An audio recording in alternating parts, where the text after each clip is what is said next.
Hi, welcome to my channel. இன்றைக்கி நம்ம சேனலில் பார்க்க போகிறது ஹாவ் அண்ட் ஆஸ். ஹாவ் ஆஸ்னால் என்ன? இருக்குது. ஹாவ்னாலும் இருக்குது தான், ஹேஸ்னாலும் இருக்குது தான். ஹாவ் எந்த இடத்துல யூஸ் பண்ணணும், ஹேஸ் எந்த இடத்துல யூஸ் பண்ணணும் பார்ப்போம். ஐ, வி, யூ, தே அப்படின்னு வந்தால் அந்த இடத்துல ஹாவ்ன்றதும், ஹீ, ஷி, இட், நேம் அப்படி வர இடத்துல ஹேஸும் நம்ம யூஸ் பண்ணுறோம். பொதுவாக இந்த ஹாவ் அண்ட் ஆஸ்லாம் எங்கே யூஸ் பண்ணலான்னா, என்கிட்ட ஒரு வீடு இருக்குது, என்கிட்ட ஒரு கார் இருக்குது, என்கிட்ட ஒரு பென் இருக்குது, என்கிட்ட ஒரு ஐஃபோன் இருக்குது அப்படின்னு சொல்லிட்டு ஒரு உடைமையை சொல்கிற இது உள்ள இடத்துல நம்ம இந்த யூஸ் பண்ணலாம். ரெண்டாவது ஒரு ரிலேஷன்ஷிப்பை சொல்கிறது. எனக்கு 2 மாமா இருக்காங்க, 2 தங்கச்சி இருக்காங்க, ஒரு அக்கா இருக்கா, 2 பிரதர் இருக்கார் அப்படின்னு சொல்லிட்டு இன்னொரு இடத்துல இந்த உறவு முறைகளை சொல்கிறது பயன்படுத்தலாம்.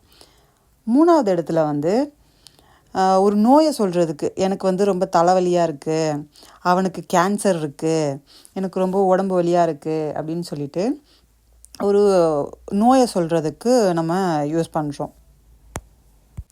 எக்ஸாம்பிள் சென்டென்ஸோட பார்ப்போம். I have a car. என்கிட்ட ஒரு கார் இருக்குது. She has a 2 brothers. Sorry, இங்கே ஹாவ்னு போட்டுவிட்டேன், இங்கே ஹேஸ் தான் வரும். She has 2 brothers. அவளுக்கு 2 சகோதரர்கள் இருக்கிறார்கள். அதுவே எனக்கு ஒரு 2 சகோதரர்கள் இருக்கிறார்கள் என்ன வரும்? ஐ ஹாவ் 2 brothers அப்படின்னு வரும். I have a headache. எனக்கு தலைவலியாக இருக்குது. இதுவே அவனுக்கு தலைவலியாக இருக்குதுன்னு சொல்கிறதுக்கு எப்படி யூஸ் பண்ணணும்? He has a headache. அவனுக்கு தலைவலியாக இருக்குது அப்படி சொல்லணும். இதுவே நெகட்டிவில் நம்ம மாற்றணுன்னா, என்கிட்ட பென் இல்லை, அவங்கிட்ட பென் இல்லை, அவங்கிட்ட கார் இருக்கா அப்படின்னு சொல்லிட்டு நம்ம கொஸ்டினும் கேட்போம். இப்போது நெகட்டிவாக எப்படி மாற்றணுன்னா, ஐவி யூ தேக்கு டு நாட், அந்த டு நாட்டை தான் சுருக்கி டோன்ட்டுன்னு சொல்லிட்டு யூஸ் பண்ணுறோம். நெக்ஸ்ட் ஹீ ஷி இட் நேம்க்கு டஸ் நாட்டை சுருக்கி டசின்ட் அப்படின்னு சொல்லிட்டு போடணும். இப்போது I don't have a car. என்கிட்ட கார் இல்லை. She doesn't have siblings. அவளுக்கு கூட பிறந்தவங்க யாரும் இல்லை. சிப்ளிங்ஸ் தான் கூட பிறந்தவங்க. இப்போ உங்களுக்கு ஒரு டவுட் வரும். ஐவி யூ தே ஹேவும், ஹீ ஷி இட் நேம் ஹேஸும் தானே சொல்லியிருந்தாங்க.